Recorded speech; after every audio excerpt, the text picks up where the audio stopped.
Hi guys, welcome to the part 2 of studio lighting in Cinema 4D. So I think पहले थोड़ा सा recap कर लेते हैं अभी तक हम लोगों ने क्या क्या सीखा है। नंबर 1 सीन स्केल, एक यूनिट बना के सीन स्केल कंफर्म करते हैं। सेकंड, हमें एक बैकड्रॉप चाहिए बाउंस लाइट इफ़ेक्ट के लिए। थर्ड, जो कैमरा है उसका फोकल लेंथ एटलीस्ट 50 या 55 होना चाहिए सो दैट पर्सपेक्टिव थोड़ा सा फ्लैट हो जाए। And fourth, render setting options में जाके डिफ़ॉल्ट लाइट ऑफ कर दो सो लाइटिंग पे अच्छा कंट्रोलिंग मिलने के लिए। तो ठीक है, अभी हम लोग लाइटिंग शुरू करते हैं। थोड़ा सा मैं चाहता हूँ कि रेफरेंस थोड़ा सा और एक बार देख लेते हैं सो दैट देखिए जितने भी जैसे कि अभी हम लोग जैसा स्टूडियो लाइटिंग में एक छोटा सा कैन लाइट करने वाले हैं, तो अगर ये इमेज को देख के मैं सोचता हूँ कि सोचिए ये वो कैन है, तो उसके हिसाब से सेटअप अगर देखते हैं कि जो बैकड्रॉप है उसके लिए देखिए ये एक लाइट सोर्स यूज़ किया है जिससे बैकड्रॉप लीट होता है। दो ऐसे पैनल ऑफ लाइट्स हैं जिससे रिफ्लेक्शन भी आ रहा है एंड बाउंस लाइट का इफेक्ट भी क्रिएट हो रहा है। थर्ड, ये सामने से एक टॉपिश लाइट है जो शैडो लाइट है जिससे यहाँ पे शैडो क्रिएट हो रहा है एंड यहाँ पे कैमरा है। सो अगर दूसरा ऑप्शन देखते हैं सो देखिए ये भी सिमिलर टू दैट वैसे ही सेटअप है। यहाँ पे दो पैनल लाइट्स हैं जो बॉटल के दोनों साइड को रिफ्लेक्ट कर रहे हैं जहाँ से मुझे रिफ्लेक्ट लाइट मिल रहा है। ये एक टॉपिश लाइट है जो बॉटल का फ्रंटल एरिया प्लस बैकड्रॉप को भी लीट अप कर रहा है। सिमिलर टू दैट यहाँ पे भी देखिए एक चेयर है, ऑब्वियसली बहुत बड़ा ऑब्जेक्ट है एज पर द बॉटल के हिसाब से, बट उसके हिसाब से भी आप देखेंगे ना कि ये जो पीछे अम्ब्रेला लाइटिंग है इससे पूरा बैकड्रॉप प्लस चेयर का बैकग्राउंड जो है ना वो लीट अप हो रहा है। यहाँ से शैडो लाइट है ये और इससे शैडो जनरेट हो रहा है, ये फिल लाइट का काम कर रहा है और ये फ्रंट एरिया को लिट अप कर रहा है ये वाला लाइट। तो मोटा मोटी देखा जाए तो ऑलमोस्ट कॉन्सेप्ट सेम है, दोनों साइड से लाइट होना चाहिए फ्रॉम लेफ्ट एंड राइट। एक बैक साइड से लाइट होगा जो बैकड्रॉप को लिट अप करेगा और एक ऑलमोस्ट फ्रंट से या थोड़ा सा लिटिल बिट ऑफ लेफ्ट या राइट से एक लाइट होगा जो शैडो लाइट का काम करेगा। ठीक है, तो आई थिंक इस सेटअप को पहले रेप्लिकेट करते हैं अपने सीन में। सो अभी मैं एक बैकड्रॉप के लिए लाइट लेता हूँ। मैं नॉर्मल बैकड्रॉप के लिए स्पॉटलाइट चूज़ करता हूँ हमेशा। आई थिंक हमें कैमरा व्यू से देखेंगे तो ज़्यादा अच्छा सी।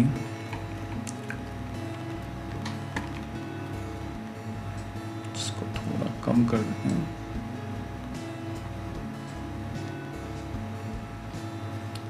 ओके, तो ये मेरा बैकड्रॉप जो है उसको जो स्टेज है उसको लाइट देने के लिए। अगर अभी मैं प्रीव्यू रेंडर ऑन करूँगा मतलब व्यू पोर्ट PVR जो जिसका शॉर्टकट है Alt R, तो इसे ऑन रखते हैं यहाँ पे एंड सी ये बैकड्रॉप लीटअप है। दोस्तों अभी तक मेरे पास कोई शेडर नहीं है और ना ही मैंने कोई शेडर असाइन किया है और मेरा सजेशन भी आप लोगों के लिए यही है कि जब लाइटिंग कर रहे हैं, लाइट सेटअप कर रहे हैं ना, तब आप शेडर मत अप्लाई कीजिए। शेडर बाद में अप्लाई कीजिए जब लुक एंड फील डेवलप करना आएगा, लुक एंड फील डेवलप करने का टाइम आएगा तब कीजिए। जब तक लाइट सेटअप हो रहा है तब तक शेडर अप्लाई करेंगे ना उससे पहले, तो क्या होगा ना लोग ऐसा मैंने देखा है आर्टिस्ट जो ऑलमोस्ट शेडर के ट्वीकिंग में जाके अटक जाते हैं और लाइट सेटअप छोड़ देते हैं या फिर लाइट सेटअप अधूरा रहता है और वो लोग शेडर ट्विकिंग में अटक जाते हैं। तो बेटर है लाइट सेटअप पूरा कीजिए, देन शेडर असाइन कीजिए, देन शेडर को ट्विक कीजिए। सो अभी मैं क्या करता हूँ, मैं GI ऑन कर देता हूँ क्योंकि हमें ग्लोबल इल्यूमिनेशन चाहिए so that bounce light effect आए। सो GI एंड इसको थोड़ा सा ऐसा कर देते हैं। तो ये इस तरीके का इफ़ेक्ट अभी शुरू हुआ है आना धीरे धीरे। तो अभी मैं दोनों साइड से जो लाइटिंग है ना, दोनों साइड लेफ़्ट एंड राइट, वो पैनल बनाने की कोशिश करते हैं। तो उसके लिए एरिया लाइट चूज़ करेंगे। एरिया लाइट, इसका नाम देते हैं लेफ़्ट, LF। ऑब्वियसली आप लोगों ने रेफरेंस में भी देखा था, जैसे कि ये जो लाइट्स हैं, जो ऑब्जेक्ट के एस्पेक्ट में, उसके प्रोपोर्शन में कितना बड़ा है। जो ऑब्जेक्ट अगर बॉटल है या परफ्यूम बॉटल है, तो उसके रेशियो में देखिए ये लाइट कितने बड़े हैं, ये पैनल्स, लाइट के पैनल्स कितने बड़े हैं। वही आप देखेंगे ये चेयर है, ये चेयर ऑब्वियसली इस बॉटल से बहुत बड़ा है, बट उसके एस्पेक्ट में ये लाइट देखिए, ये आई थिंक ऑलमोस्ट चेयर के हाइट का रहेगा। ठीक है, तो अभी हमारा जो ऑब्जेक्ट है, मैं अगर मान के चलता हूँ कि ये इस हाइट का है या फिर बॉटल का हाफ हाइट का है, तो उसके हिसाब से ये लाइट कितना बड़ा होना चाहिए। ठीक है, सो यहाँ पे पुल बैक करते हैं। तो ये लेफ़्ट साइड का पैनल है सी। मैं सोच रहा हूँ कि एटलीस्ट इतना बड़ा तो होना ही चाहिए इस लाइट को, और इतना चौड़ा। ठीक है, और इसे लेफ़्ट साइड में लेके आते हैं अपने सीन के। So that is this. अब से घुमाते हैं इस साइड में।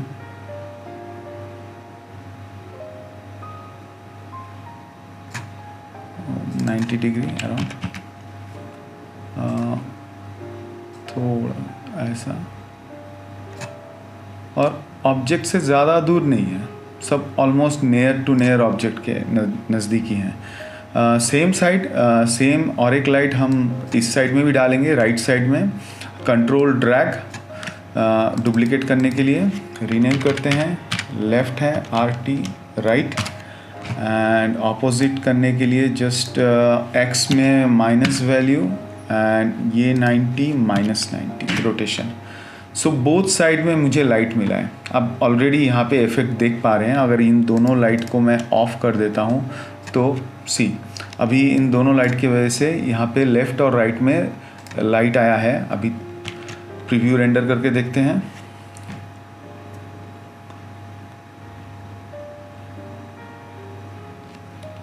आई थिंक मुझे ये डिफ़ॉल्ट में रख देना चाहिए सो दैट जल्दी रेंडर हो, या तो फिर थोड़ा सा interior preview default, okay. Now ये ऐसा सेटअप है, इस साइड में ये है। और मेरे हिसाब से मैं नॉर्मली क्या करता हूँ, जब भी लेफ़्ट और राइट से लाइटिंग करते हैं ना, तो लेफ़्ट को एकदम परपेंडिकुलरली 90 डिग्री ना रख के मैं थोड़ा सा उसमें रोटेशन ऐड करता हूँ आउटवर्ड्स की तरफ, ऐसा। अच्छा, वो चलिए बाद में करते हैं, नहीं तो ये अभी समझाना मुश्किल होगा। एक काम करता हूँ, सामने का जो फ्रंट लाइट है ना, वो ऐड कर लेते हैं। एक फ्रंट लाइट हमारे लिए था सी, ऐसा फ्रंट में, जो थोड़ा सा टॉपिश था और टिल्टेड था ऑब्जेक्ट के ऊपर।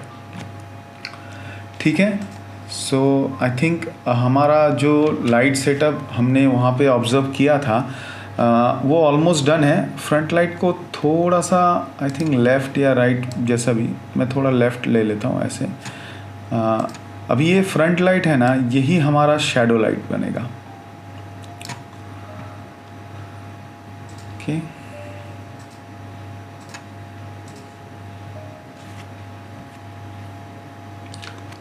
ठीक है। तो ये है front light, that is front light या फिर शैडो लाइट।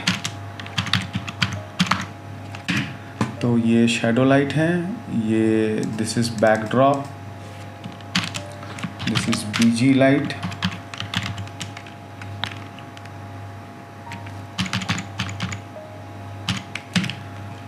और ये शैडो लाइट को सिलेक्ट करो, जनरल शैडो में एरिया शैडो,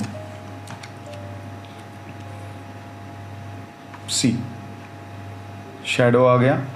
एंड इन दोनों लाइट से हमें सिर्फ रिफ्लेक्शन लेना है, इन दोनों लाइट से हमें स्पेकुलर नहीं लेना है, क्योंकि यहाँ से हमें रिफ्लेक्शन आएगा। सो दोनों लाइट को सिलेक्ट करो, डिटेल में जाओ लाइट के। मैं थोड़ा सा लाइट्स के डिटेल के बारे में बता देता हूँ सो दैट आप लोगों को समझ में आए। देखिए, जो भी लाइट्स रहते हैं, जो डिफ़ॉल्ट जनरल सेटिंग्स है ना, वो सभी का सेम रहता है। डिफ़ॉल्ट जनरल सेटिंग मतलब वो मैं एरिया लाइट लूँ या स्पॉट लाइट लूँ, जो भी, तो वो ऑलमोस्ट सेम ही रहता है। तो एरिया लाइट में अगर हैं तो ये लाइट का कलर है, ये इंटेंसिटी है, ये टाइप मतलब कौन से टाइप का लाइट है, जो भी एरिया, स्पॉट, ओमनी, ये आप यहाँ से स्विच करा सकते हैं। या अगर क्रिएशन के टाइप में आपने कुछ स्पॉट लाइट लिया है या एरिया लाइट लिया है, आप चाहे तो उसको ओमनी लाइट या स्पॉट लाइट में बाद में कन्वर्ट कर सकते हैं, ये टाइप थ्रू। शैडो, यहाँ पे 3 टाइप का शैडो है, जो जैसे कि सॉफ्ट शैडो, मतलब नॉर्मली शैडो जो आएगा वो थोड़ा सा ब्लर होके रहेगा उसका edges. Hard shadow, edges hard रहेंगे। एरिया शैडो, ये फिज़िकली एक्यूरेट कहते हैं इसे। ये थोड़ा आप बोल सकते हैं कि इसमें लाइट का जो साइज़ है ना, उसके ऊपर बहुत डिपेंड करता है कि ये शैडो ब्लर होगा या शार्प होगा। ठीक है, तो हम लोग इस अपने प्रोजेक्ट में एरिया शैडो यूज़ करते हैं। और मैं नॉर्मली हर एक जो भी जितना भी लाइटिंग करता हूँ, अगर मुझे शैडो की ज़रूरत होता है तो मैं most of the cases area shadow he use करता हूँ। एंड ये सब पैरामीटर्स वो हैं कि लाइट हमारे सीन में जो भी ऑब्जेक्ट्स पे हिट हो रहा है, क्या ये उसके डिफ्यूज़ वैल्यू को हिट करेगा या स्पेकुलर वैल्यू को इफ़ेक्ट करेगा या जीआई में इफ़ेक्ट करेगा कि नहीं, ये सब वो चेक बॉक्सेस हैं। डिफ्यूज़ मतलब कलर, स्पेकुलर मतलब वो हाईलाइट एंड ऑल, ये सब वो सब चीज़ें हैं। एंड यहाँ पे डिटेल्स में अगर आते हैं तो अगर मुझे दिखाना है कोई लाइट अपने ऑब्जेक्ट पे हिट हो रहा है और लाइट का जो शेप है वो शेप ऑब्जेक्ट पे रिफ्लेक्ट हो रहा है, ऑब्जेक्ट के ऊपर वो शेप दिख रहा है, तो उसके लिए शो इन रिफ्लेक्शन ऑन करना बहुत ज़रूरी है। ठीक है, तो अभी हम लोग क्या करेंगे, आई थिंक लाइट सेटअप हो गया है। Now just import a shader, load material, silver material, और इसे मैं ये सोडा बॉटल के ऊपर, सोडा कैन के ऊपर सॉरी, उस पर असाइन करता हूँ। तो अगर हम अभी प्रीव्यू देखेंगे,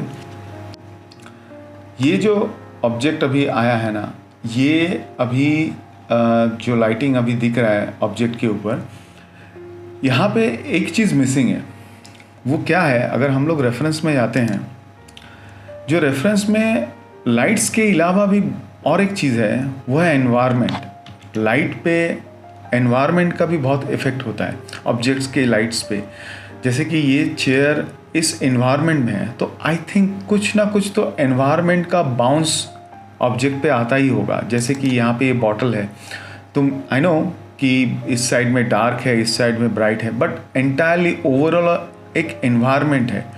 जैसे कि यहाँ पे भी एक ओवरऑल एनवायरनमेंट का जो इफ़ेक्ट है, ये बॉटल के ऊपर रिफ्लेक्शन बोलो या फिर उस पर जो भी स्पेकुलर बोलो, उस पर वो एनवायरनमेंट इफ़ेक्ट होता है। तो हमें एक एनवायरनमेंट देना बहुत ज़रूरी है। हमारे जो भी पैक शॉट में जो भी ऑब्जेक्ट रहेंगे, उसके ऊपर एनवायरनमेंट एक रखना ज़रूरी है। एनवायरनमेंट के लिए अभी बेस्ट ऑप्शन है कि हम एक HDR इमेज यूज़ करें। HDR इमेज सिनेमा 4D में अप्लाई करने के लिए एक स्काई ऑब्जेक्ट लिया जाता है। आप यहाँ पे क्लिक एंड होल्ड स्काई, और स्काई पे HDR कैसे अप्लाई होता है, हम लोग यहाँ पे एक शेडर क्रिएट करते हैं, new shader, create new material, इसका नाम देते हैं HDRI, और इसके लुमिनेंस पे वो शेडर हम अप्लाई करेंगे और इस शेडर को स्काई पे अप्लाई करेंगे। This is the way to apply HDR map on sky. अभी HDR मैप एक चाहिए, तो मुझे लगता है अगर HDR मैप आपको लेना है तो बेस्ट ऑप्शन रहेगा HDR हेवन। तो मैंने यहाँ पे ऑलरेडी ओपन करके रखा है, यहाँ से आप फ्री HDR मैप्स यूज़ कर सकते हो। तो पर्टिकुलरली इस प्रोजेक्ट के लिए मैंने जो मैप यूज़ किया है वो मैंने HDR ऑप्शन में गया मैं यहाँ पे, और इंडोर में जाने के बाद ऑब्वियसली ये देखिए ये सब है ना कि वो HDR मैप अगर मैं कोई ऑब्जेक्ट पे या खासकर एक स्फीयर पे डालता हूँ तो कैसा दिखेगा। अगर वो कांच का है, क्रोम का है, प्लास्टिक का है, तो वो HDR के वजह से उस पर कैसा रिफ्लेक्शन आएगा, ये रेफरेंस ऑब्जेक्ट्स दिए हुए हैं हर एक इमेज पे। तो मुझे थोड़ा सा डार्क HDR चाहिए, क्योंकि आप जितने भी हमने रेफरेंस देखे हैं सब में एनवायरनमेंट ऑलमोस्ट डार्क है, बाहर का एनवायरनमेंट डार्क है एनवायरनमेंट है बट डार्क है। सो थोड़ा डार्क एनवायरनमेंट के लिए मैंने जो चूज़ किया था ये वाला, और इसे क्लिक कीजिए। मैंने 2K ऑप्शन डाउनलोड किया था, सो यहाँ पे क्लिक करते ही वो डाउनलोड हो जाएगा as a HDR format.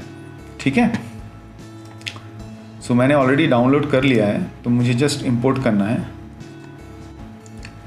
This one, और इसे ना स्काई पे अप्लाई कीजिए। आप ऑलरेडी यहाँ पे देख सकते हो प्रीव्यू। ये HDR ऑफ ऑन करके दिखाता हूँ मैं आपको। सी HDR ऑन, HDR ऑफ। अभी जब भी ऐसा बॉटल शेप या फिर कैन ऐसे टाइप के ऑब्जेक्ट्स होते हैं ना, तो जितने भी मैंने फोटोग्राफ में देखा है ना, बोथ साइड से मीन्स लेफ़्ट और राइट साइड से ना हल्का सा एक हाईलाइट रहता ही है एनवायरमेंटल। तो HDR को ना थोड़ा सा रोटेट करते हैं काइंड ऑफ। सी अभी देखिए पर्टिकुलर ये जगह पे थोड़ा सा लेफ़्ट साइड से भी एक वार्मनेस है, राइट साइड से भी एक वार्मनेस है, थोड़ा हाईलाइट जैसा। ठीक है, अभी इसको रेंडर करके देखते हैं। ओके दोस्तों, सो अभी ये रेंडर हो गया एंड मुझे यहाँ पे जो हाईलाइट दिख रहा है ना, ये एकदम फ्रंट में है। मुझे ये हाईलाइट थोड़ा सा लेफ़्ट साइड में होगा ना तो ज़्यादा अच्छा लगेगा। तो उसके लिए क्या करते हैं, और एक चीज़ है कि जो लाइट्स में जाओ और स्पेकुलर बंद करो, ओनली रिफ्लेक्शन। राइट में जाओ, स्पेकुलर बंद करो, ओनली रिफ्लेक्शन। इसमें भी स्पेकुलर बंद करो, only reflection. Shadow no. Okay, and ये जो सामने शैडो लाइट है इसे आई थिंक थोड़ा सा और इस साइड पे ले लेता हूँ। देखिए आपको यहाँ पे दिखेगा कि इसका हाईलाइट है ना मूव हो रहा है। सी दिख रहा है? हाँ, तो यहाँ से विजुअली देख के आप हाईलाइट को मूव कर सकते हो। ओके, इस तरीके से। एंड इसको थोड़ा सा लंबा कर देते हैं vertically.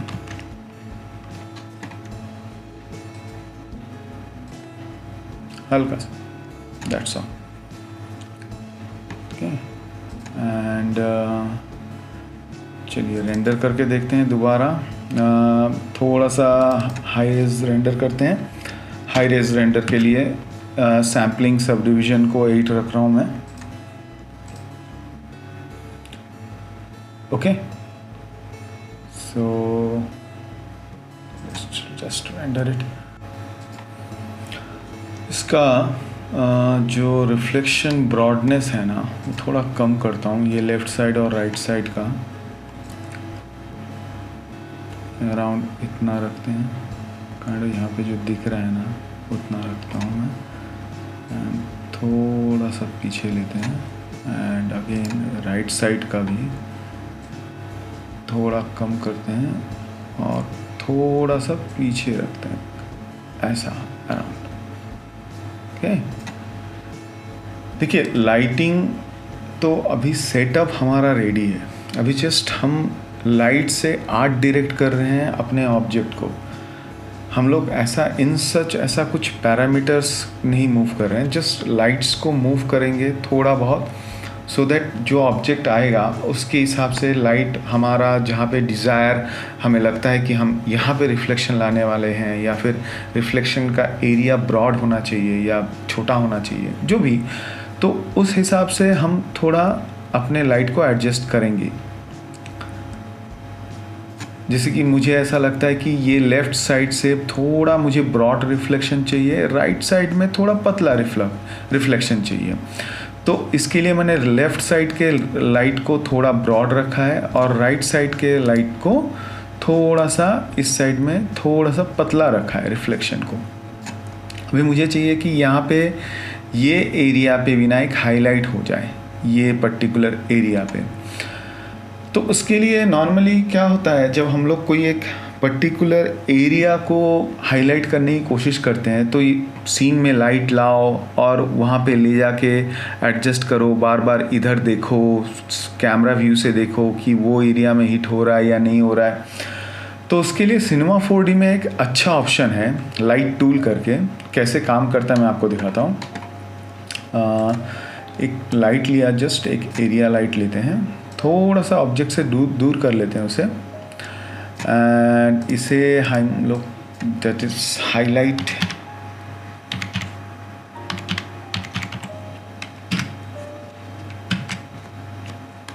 Okay, so this is highlight.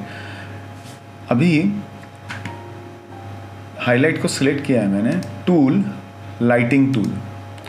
Lighting tool में ये जो पैरामीटर है, मोड में आपको स्पेकुलर प्लेसमेंट होना चाहिए, ना कि ट्रैक बॉल, और सिलेक्शन मेथड एंगल होना चाहिए। ठीक है, ये होने के बाद ये लाइटिंग टूल है मेरा, और इस हाईलाइट ऑब्जेक्ट को आप सिलेक्ट करोगे, जो भी हाईलाइट लाइट है जिसे आप वहाँ पे, जिससे आप इस एरिया पे हाईलाइट करवाना चाहते हो। सो मेरे पास ये हाईलाइट ऑब्जेक्ट है, इसे सिलेक्ट किया एंड यहाँ पे क्लिक। सी, जैसे ही मैंने क्लिक किया ना, वो ऑब्जेक्ट ऑटोमेटिकली वहाँ पे अपना प्लेसिंग लिया है। देखिए अभी मेरे को ये जगह पे चाहिए, प्रेस ई। इस लाइट के हाइट को थोड़ा कम कर लेते हैं, ज़्यादा बड़ा हाईलाइट नहीं चाहिए, एंड इसको सिलेक्ट करो, रिफ्लेक्शन ऑन करो, again select that highlight, go to tools, lighting tool, and थोड़ा सा ये साइड में, right,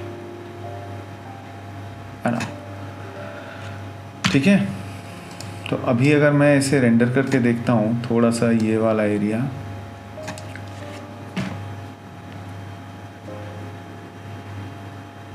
see that highlight automatically वहाँ पे है जहाँ पे मुझे चाहिए। एग्जैक्टली मैंने सिलेक्ट किया, लाइटिंग टूल को सिलेक्ट किया, इसे स्पेकुलर और एंगल रखा हुआ है, एंड इससे मुझे सिर्फ इतना करना है।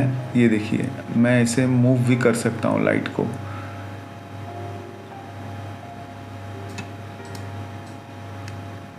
सी, अपने हिसाब से हम लोग इसे एडजस्ट कर सकते हैं।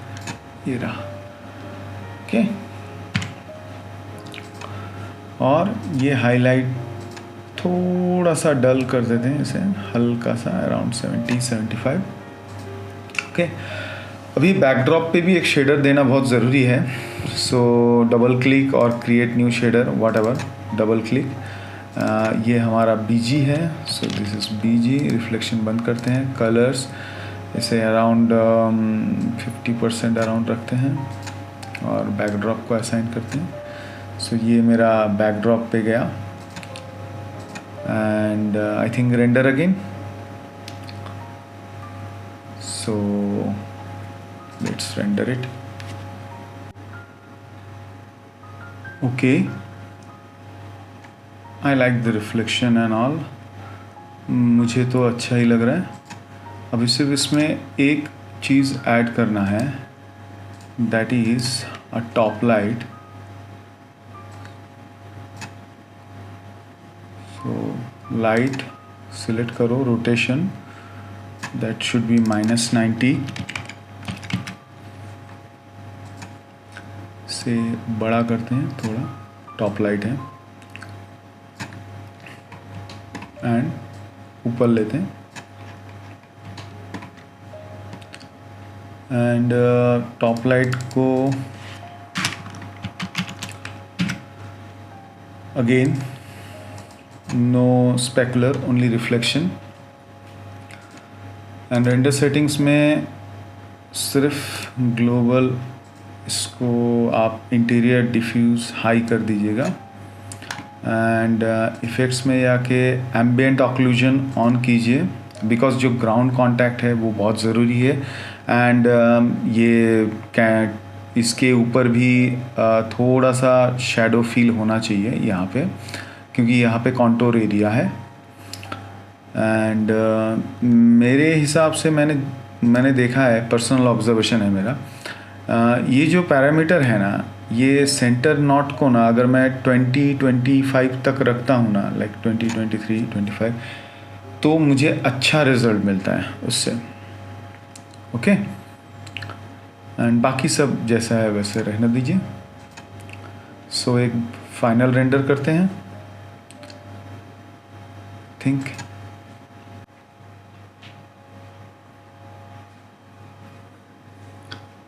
ओके दोस्तों, रेंडर कंप्लीट हो गया है। So obviously it's look really beautiful. And जहाँ पे हमें हाइलाइट्स की ज़रूरत थी, हमें वहाँ पे हाइलाइट्स मिले हैं बोथ द साइड्स। एंड यहाँ पे हमने एक्स्ट्रा एक हाईलाइट प्लेसमेंट किया है, नीचे ऑक्लूजन इफेक्ट्स भी है। And this is the basic light setup आप बोल सकते हैं, जो हम लोगों ने ऑलरेडी, जो भी हमारे रेफरेंस इमेजेस थे उससे देखा, उससे सीखा, और ये लुक हमने अचीव किया। ऑब्वियसली इसमें इम्प्रूवमेंट की और भी जगह हैं, और इसमें आगे मैं और भी वीडियोस बनाऊंगा जिसमें थोड़ा सा और एडवांस रहेगा लाइट सेटअप और स्टूडियो लाइटिंग के ऊपर भी। तो थैंक यू दोस्तों। नेक्स्ट वीडियो में आप लोग देखेंगे कि मैं इसी तरीके के लाइट सेटअप को और थोड़ा सा एडवांस करूँगा, इसमें और एडवांस फीचर ऐड करूँगा। सो आप धीरे धीरे, ऐसा मुझे लगता है कि बहुत कॉन्फिडेंटली प्रोडक्ट लाइटिंग और पैक शॉट लाइटिंग बहुत अच्छे से कर पाएंगे। Thank you.